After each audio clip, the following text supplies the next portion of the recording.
Closed doors, I'm a fool for your love. Ang ating munting bubuwit ay may nasagap na balita na ang wowawin ni Kuya Will ay hindi na matutuloy sa PTV4 at IBC13.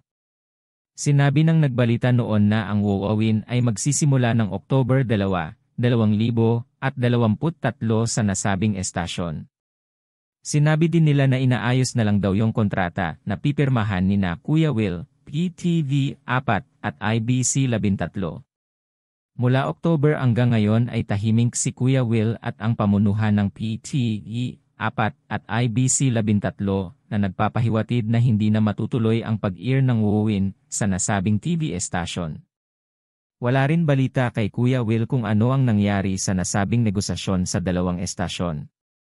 Samantala ang ating munting bubuwit ay biglang tiningnan ang estasyon ng Channel 2 ang LLTV at nakita niya na ang estasyon ng LLTV ay maliwanag at maganda na ang reception.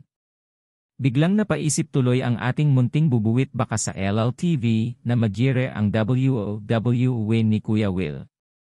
Natatandaan ni munting bubuwit na sinabi ni Kuya Will ang inaayos lang daw ang mga antena ng LLTV. Palagay daw ni munting bubuwit dahil malaki ang utang na loob ni Kuya Will sa mga villar kaya malamang na malamang sa LLTV mag-air ang wowawin. Baka inaayos na ang estudyo kung saan gaganapin ang wowawin. Baka inaayos na rin ni Kuya Will ang mga advertiser ng show niya. Malaki ang posibilidad sa LLTV na ang wowawin. Sinabi rin ni Kuya Will na malapit na ang pag-air ng wowawin.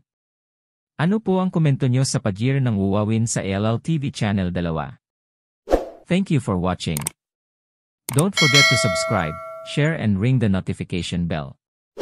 Thanks again.